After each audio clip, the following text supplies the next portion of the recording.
Yesterday, Church Militant held an unprecedented, actually a historical summit for faithful priests persecuted by their bishops for upholding the truth of Christ.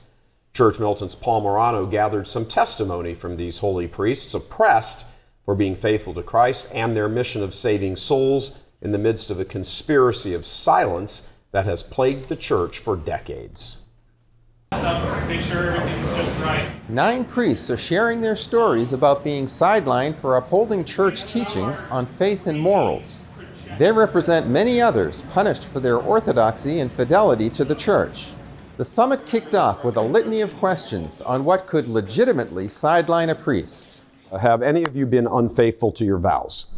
No, sir. Have any of you embezzled money from your parish or any other source? No. Have any of you molested a child? No. Have any of you taught heresy or anything even beginning to approach it? No. Do all of you believe every single thing the Catholic Church teaches? Yes. Absolutely, yes. Then why are you sitting here? That fundamental question, why they're being persecuted, demands a truthful answer. Father Michael Suey was the first to respond. One of the things I've observed is that the men that are sidelined are those men that make believing in Jesus Christ attractive to normal people. So as I become aware of each of my brother's stories, these are men that had a heart for making Jesus Christ known and loved, and they were effective at doing it. Father James Altman is never at a loss for words. When are they going to wake up and see this little experiment they've tried for the last 50 years has failed? We've lost the faith. It's their fault. And they're mad, and oddly enough, they're mad at us. Like many of the others, Father Stephen Laford was ordered to get psychological counseling. This after helping a penitent examine his conscience in the confessional. They labeled me with a personality disorder unspecified with narcissistic and histrionic traits so that they could say that this man is unstable for ministry.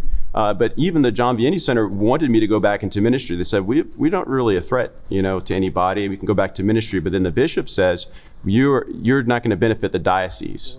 Father Mark White's priesthood began under a cloud, being ordained by disgraced then Cardinal Theodore McCarrick. I think we all were shaken, I know I was, to learn that the shepherd who gave me holy orders should have been in jail that very day. Father Richard Biernat slammed the cover-up culture that exists within the church. And my struggle is that as our founder, Jesus Christ, taught us the truth will set you free. Why are we hiding? Why are we lying about the truth? And it's simply to protect predators like McCarrick. And this just scratches the surface. The priests also talked about the elephant in the room, the crisis of homosexuality in the clergy, as well as the scandal of silence that has surrounded it. Well, Paul, look, first of all, it was a gregreat honor to have all of these priests here. We've done some standalone, separate interviews with some of them, but you hear the same story. It seems as though there is just this conspiracy by many members of the hierarchy to shut these men down. Yeah.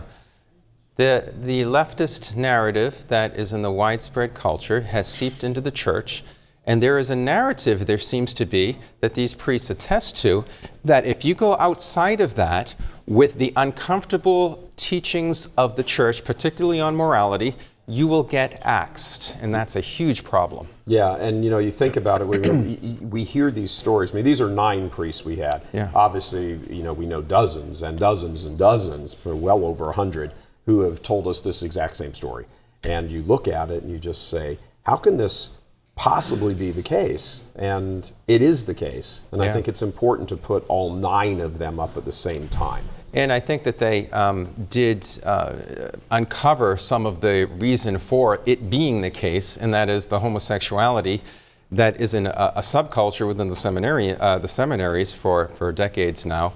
Well, I would think they would probably go even further and say this isn't a subculture anymore. This is kind of the dominant culture. Yeah, and in the clergy.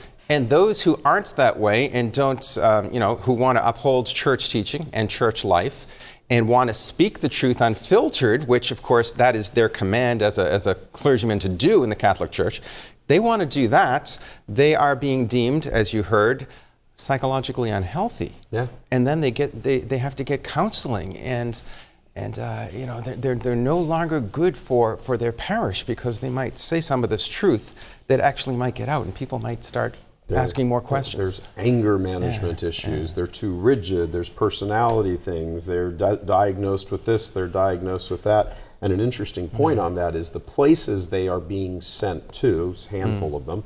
You know, St. Luke's is probably the most notorious one because it seems to be the most, you know, availed one by the bishops.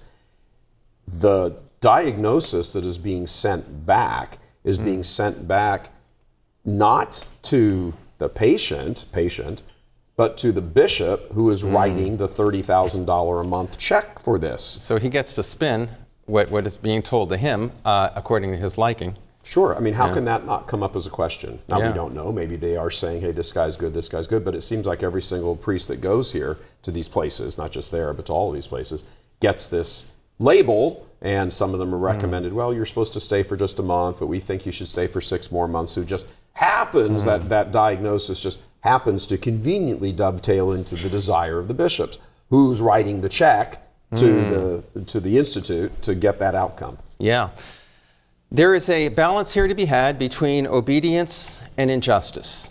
And I think they spoke to that well, that when you are being unjustly treated, even by a bishop who you respect, of course, as a successor of the apostles, something needs to be done. And I think one of the goals for a summit like this, that we had this historic summit, is to get the laity more involved so that they understand what's going on here, so that they can help protect these priests. Yeah, exactly. These good priests. We're going to be releasing the full summit, the entire interview. It's a little more than an hour in tomorrow's Vortex slot, and highly encourage Catholics to watch it. You need to understand what's going on here, not just as men being persecuted, obviously on the natural level, but on the supernatural level. What's going on is you're being deprived of the truth. Yes. So thanks very much, Paul. Great report. Thank you.